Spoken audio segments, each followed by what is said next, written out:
I'm Ellen Page. I'm Robert Raver-Lampman. I'm Cameron Britton. I'm Emmy Raver-Lampman. And I'm Robert something. We're all in the Umbrella Academy. And we're about to do something super fun. We are going to read you the notes on our phone. Oh no, they're all dark. I can't read. They're all just so random. I have an idea for a sketch. It just says a werewolves. Werewolves. Yeah, they just become more cognizant of their general... more politically correct. No, the full moon! I understand too much. And that's the movie business. A werewolves. This one's called Tender Stem Broccoli. Reminds me of a maimed hand when it's been cut just right. Like when it's been cut where the bushy heads come off. Cut. Even that brings with it a bit of trepidation as it's skewered by a fork and dragged out of a hot stew. I eat it quick before Kelsey Grammer's suave voice drifts into my head. So, I don't know where that one was going. It carries on, but... Oh God, I mean, it's like looking at the inside of my brain on paper. Oh, well, I've got all my passwords in here. Keep telling you that now. Go on, give us a password. Get onto all my Netflix account. Mess up that algorithm. The oldest note that I have on my phone.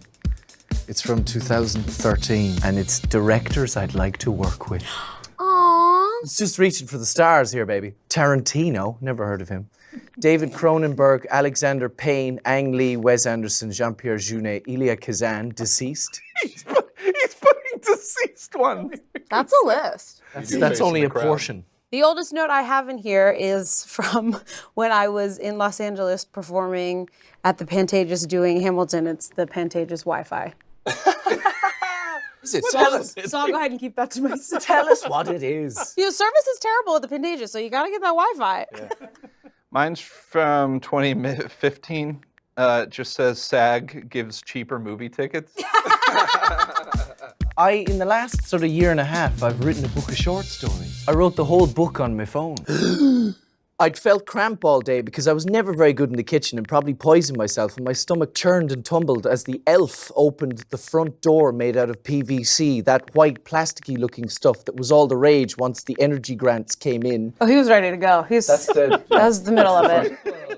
My newest note is, I'm assuming my attempt at a shopping list. It says magic eraser, very important, nail polish remover, and celery.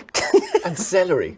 What were you going to cosmetically do for all these food items? What are those jade rollers, but just use the celery stick? Mine is, it's a kid's book I've been writing.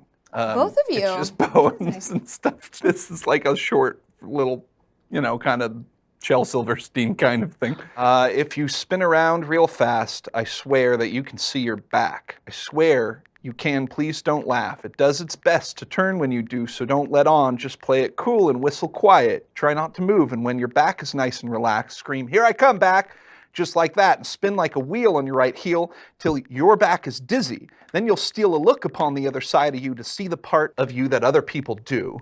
And if you practice, I'll tell you what, spin just right and you'll see your butt. Oh, I love that! Yeah, it's kind of cute. Beautiful. It's kind of fun. That's so good. Don't steal that. It's patent. This is our official outro. Hope you enjoyed it. Thank you for watching. Check out The Umbrella Academy on Netflix. Just give it a little look-see-loo. What he said.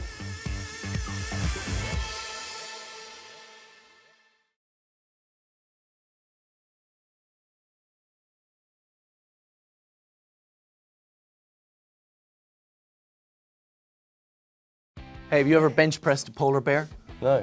Well, it's heavy enough to break the ice. All right, darling, how's it going? Hello, my name's Tom Hopper. Hi, I'm Emmy Raver-Lampman. Hello, I'm Captain Robert Sheehan, Esquire of the British Navy, 57th Regiment. We are also going to battle it out, myself and Captain Roberto, to see who is the most charming. Charm me away. Look, you like a man in uniform, right? You're only human. I tell you, why don't we go out together? After that, we can go back to my bedsit. I'll put on my Navy uniform and prance around for you. How does that sound? Oh, it's enticing. 5 out of 10. Was it the bedsit? I What is a bed It's a very small studio apartment. Oh, see, that's why I didn't know what you're talking about. Lost in translation. Have you seen Back to the Future? Yeah? Okay, so you know about the time traveling. Yeah. Would you like to get in my DeLorean? Oh, Because I see you in my future. okay. That was like a 7. Marry me and we'll do some sort of womb reversal swap where I'll have all the children and I'll raise them and breastfeed them and you won't have to do anything. You can just chill out at home and watch the Ricky Lake show or whatever. You're gonna get an 8 for that one. Yes! Tom, have I mentioned you look really, really sexy in that blazer? Thanks. I think it's made of metal. Are you wearing a magnet? No. I'm feeling attracted to you right now. Are you just So trying it's to get the- me to touch your peg? I wasn't, but you've taken the option. That was my line. Did you not get that? That I was playing that. That was like a 3. That was terrible. God damn it. Come on, love. No messing around, right? Straight to the point. Let's make like a camel's knob and hit the road. 10. I know we're not socks, This one's but actually quite good. I still think we make a good pair. That's quite The sweet. fear in your eyes right now. Yeah, I know the fear of like, you know what it is years of rejection of saying anything like this. Yes! I think we need a recount. I think it was the womb reversal A that kind of recount? tipped me over the edge.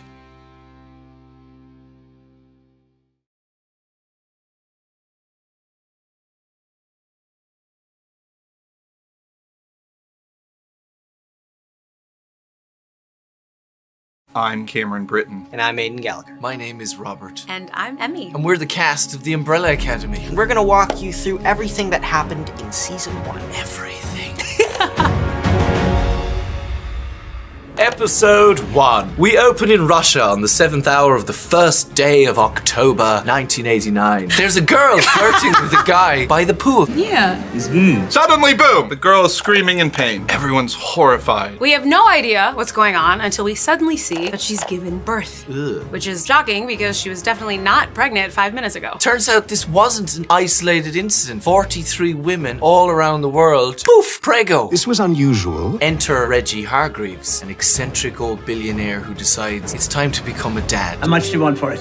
Skolka. He adopts 7 of these miracle babies and moves them to a mansion and dubs the whole place the Umbrella Academy. Flash forward 17 years, the kids he adopted, now all grown up, make their way back home to mourn their dad. And we find out he was less of a father and more of a distant, mean professor. To start off, there is Luther, number 1. He's super strong and pretty much the leader. Number 2 is Diego. He is a hothead but can throw knives with precision. There's number 3, Allison, moi, who can manipulate people with her own voice. What a lovely voice it is. Then there's Klaus, number 4. Klaus is high as hell on all the drugs and can talk to the dead. Number 5 has been missing for years. Number 6 is dead, spoiler, memorialized in statue form outside the mansion. Hargreaves wasn't a great dad, you guys, okay? Then there's number 7, Vanya. She is the only normal one. Because of that, Hargreaves treated her like an outcast. All the kids return to their former home, stewarded by a talking chimpanzee, Pogo, and their robot mother. And at the funeral, tensions are high. The world's better off without him. Diego.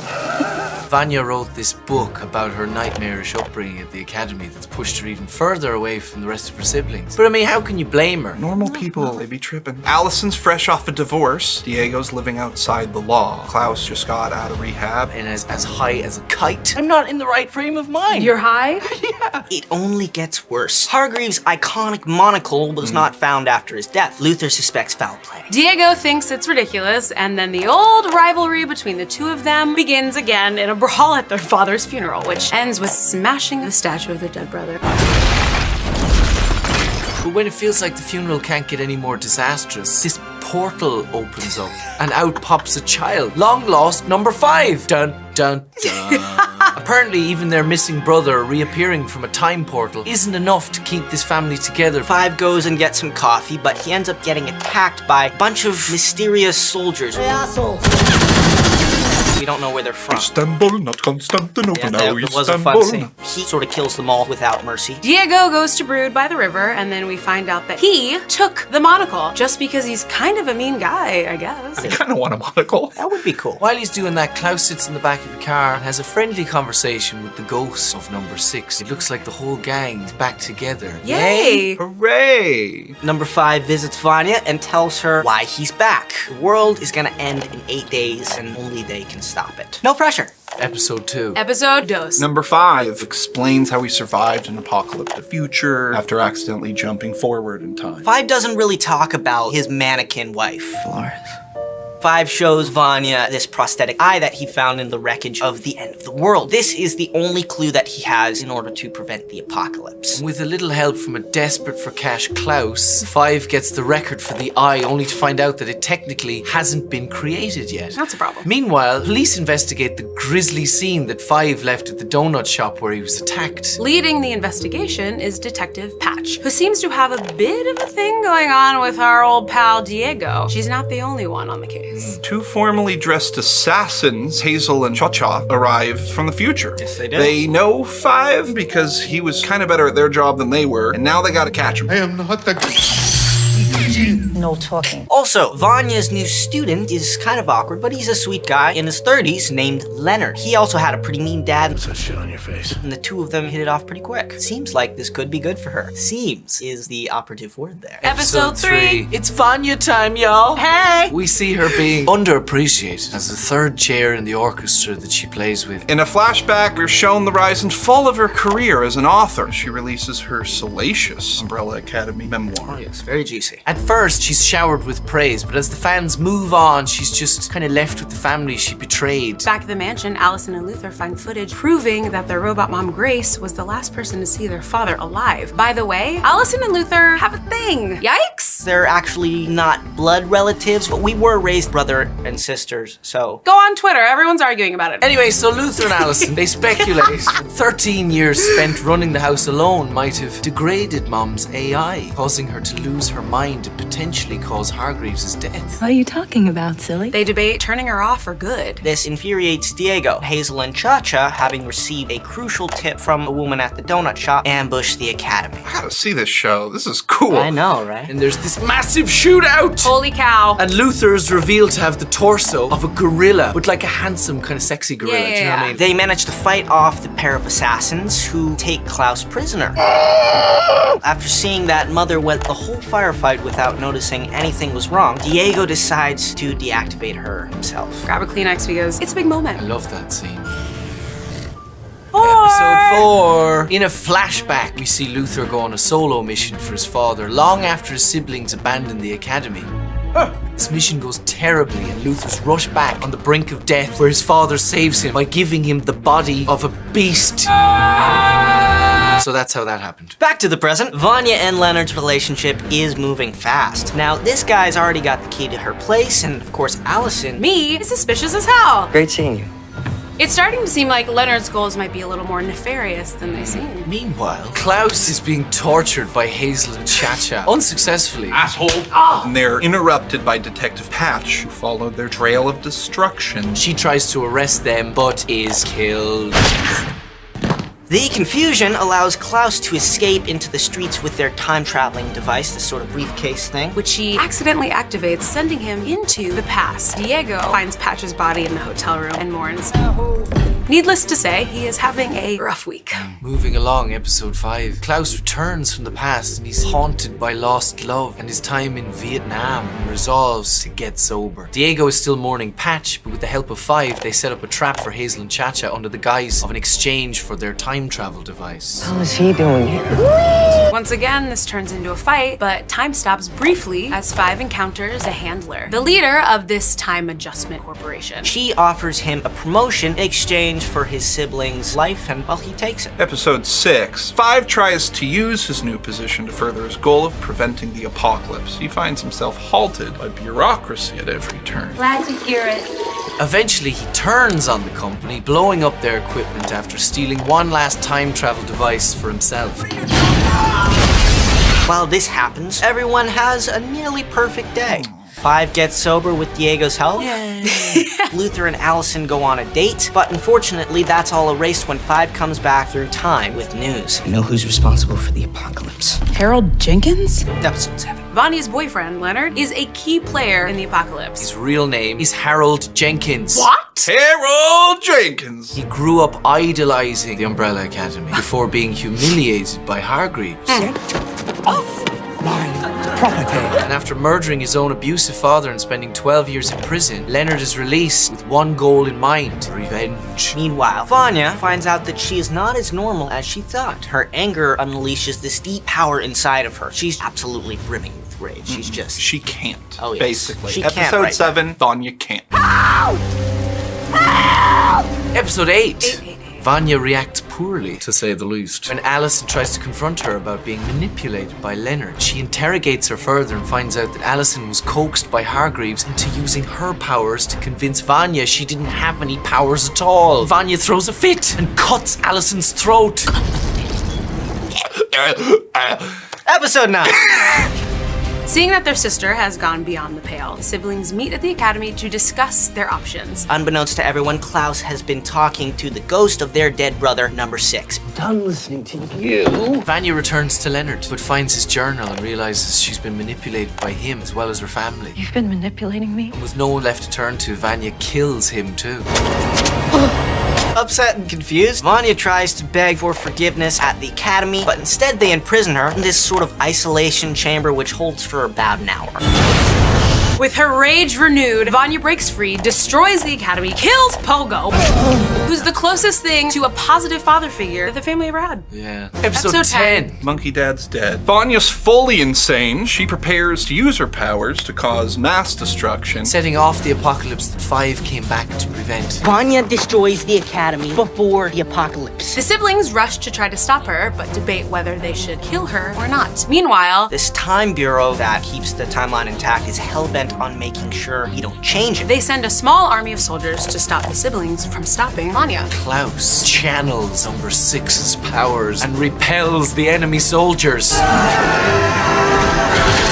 Vanya's disarmed by Allison. She collapses and her power discharges in an energy beam that fires at the moon. Heck of a shot. That beam causes the moon to break into little pieces and those come crashing towards the earth, ushering in the apocalypse. Guys?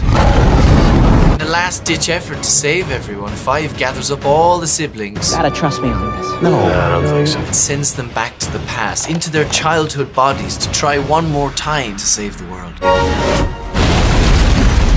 Now that you are all up to speed, thanks for watching. Stay tuned for season 2 Please. of the Umbrella Academy coming. Soon. I've traveled to the future, that's how I know. He's really 5. Bye!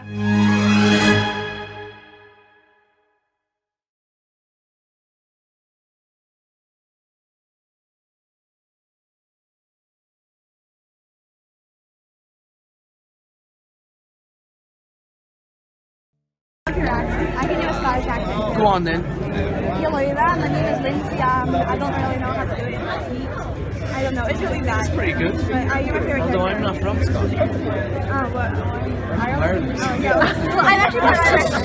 It's just next door. I'm part Irish. Although there was an Irish film there not too long ago, starred Jared Butler, who was from Scotland next door, and he did what the whole of Ireland agrees is a terrible Irish accent, and frankly she was from But there you go. You're my favorite character. I got like this on the Oh, that's great. Where'd you get that? I got it online. I got it in Italy. It took like 5 days, 20 days to arrive.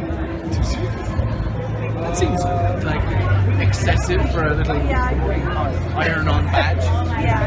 Can I have a picture? It's all very goldfish bowl, isn't it? Yeah. Sorry. Sure. How's my Better than mine. I cut mine. I messed up. What? Okay, I got it. Thank to removal technology these days, which is quite good. But I'm just profoundly delighted when I see someone who's got like a Klaus tattoo on their bodies, and I'm collecting them.